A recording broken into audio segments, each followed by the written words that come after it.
I'm Joshua Hanlon here at Brick World Chicago, and the build next to me is amazing Stranger Things build. You might recognize this from the video updates that we've been posting as the project has advanced. And now we are joined by Finn, the builder of this incredible creation, and he's going to take us through the completed build here and show us how it all came together. So thanks for joining me, Finn. Yeah, no problem. So I want to just kind of talk about the process of the build here. So I started with making this stand. I knew I was making some plans while I was on vacation before I got home, and I knew I wanted to make something for Brick World. So I was planning on there. I knew I wanted to have some kind of stand. I was actually inspired by that Scooby-Doo mock over there with, I don't know if you guys have seen that. Yeah, Tim Liddy's work. Yeah, very cool. Yeah, I really like the olive green, and I like the logo that he had in the back with like the contrasting background. So I knew I wanted to get that, and I just watched Stranger Things. So I was super inspired by that. And yeah, so I knew I wanted to get the upside down because it's such a cool world, and it's just like dying to be made out of Lego. So yeah, I built this. I didn't have to order too many pieces. I was pretty happy about that. I tried to use parts that I could just find in my random bin, and yeah, I just kind of went on from there. Next I just kind of built the grounds, both of the sides, and I knew I wanted to use this olive green because it's like one of the more realistic colors I think that Lego makes. And yeah, I just kind of knew I wanted to get that siding on because you don't see too much of that, and I really like how that turned out. So you started with the base then, and since there's builds on both sides, how did that work as you were working on the project? Because obviously you couldn't flip it to one side or else you'd be crushing the other. So what was that process like? Well, it was actually kind of difficult. So what I did is I built up Technic on one side going downward, and then I built up Technic on the back going upwards so that I could kind of bring it over. And I have a Technic pin, like the blue ones with the stud on the top, like halfway. I put those into the bottom of this wall so that I could connect it on that side. And I just kind of built a pillar up, and it doesn't necessarily need to be connected to support it. So that's kind of what I did. I just had two walls facing like opposite ways. Yeah, and then talk about the lighting you incorporated here, because obviously it lets you see inside, and you've included details from the inside of these buildings. Yeah, so I got these lights from Brick Stuff that are really good, and so I just kind of threw it together.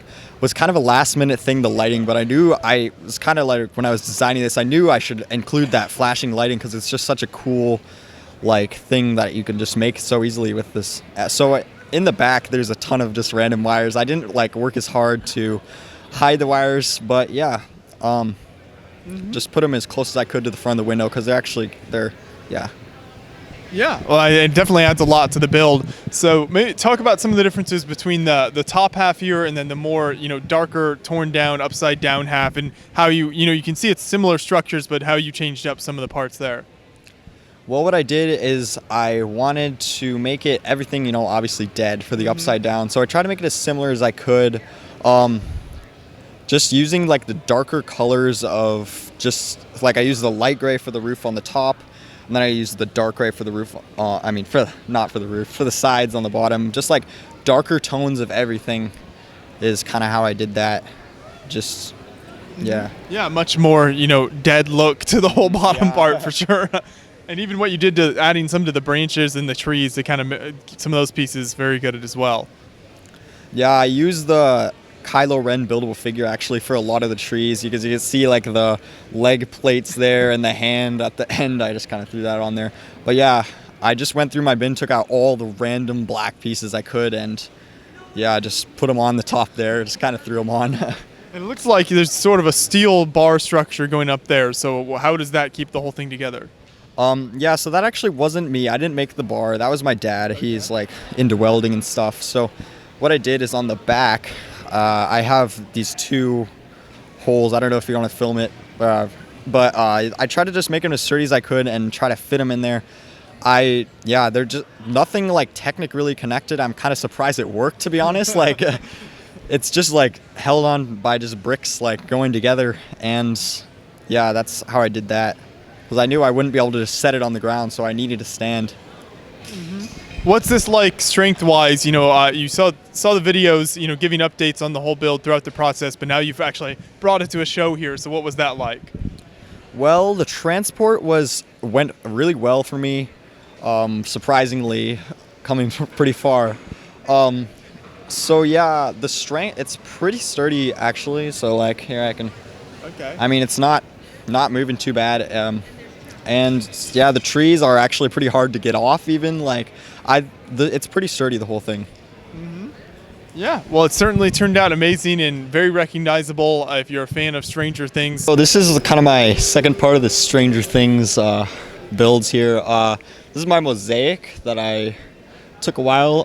It's 12 base plates. A lot of people here do like mosaics freehand. I don't know how. It's really hard. I use a software called Photo Bricks on the Mac to make this. Okay. So Does that kind of basically take a photo then and it kind of gives you like a grid for the mosaic? It just puts it all into Mosaic. You can go up to 288 studs by 288, so pretty big. Yeah. And it gives you a parts list and everything. You actually can't import the parts list into Bricklink, so you have to like go into your wish list and make them all. And also, like a lot of these are some big plates, and those are really expensive. So what I did is I like broke the 6x8 plates into like 4 2x6s, for example, and just to make it a lot more affordable, definitely. Yeah, because those big plates obviously can get expensive. So yeah, it's a great looking mosaic here. So did you then have to kind of decide what colors you wanted, or was that pretty much the program kind of told you what the colors were best? The program does some of that. I was gonna change it up a little bit because I didn't really like the dark blue too much. I thought it looked better with the black, and that would have probably been a lot cheaper too. But I kind of forgot to do that. But yeah, it gives you what colors to do. And this is just a picture I found online, so I don't know that. Yeah, but it's definitely recognizable from the show. I think especially when you kind of stand further back, you get a really nice perspective of it as you're kind of looking across the room. Yeah, definitely with this one. Like when I was building this, honestly, I was like, what the heck am I building? But then when I stepped back, I was like, oh, it's this part from the picture. So some of the stuff is like really hard, really faint, even when you're back up. But yeah, some of the stuff I think turned out really well. Like up close here, it's really hard to tell what stuff is, but when you back up, it's great. Yeah, and are the base plates all kept together with just the plates on the front, or is there stuff on the other side that kind of helps keep everything together as well? Well, yeah, they're just stuck together. Like some of these ones up here are just like completely not connected except for one on the edge. I mean, it's really unstable, yeah. Don't want anybody pushing too hard.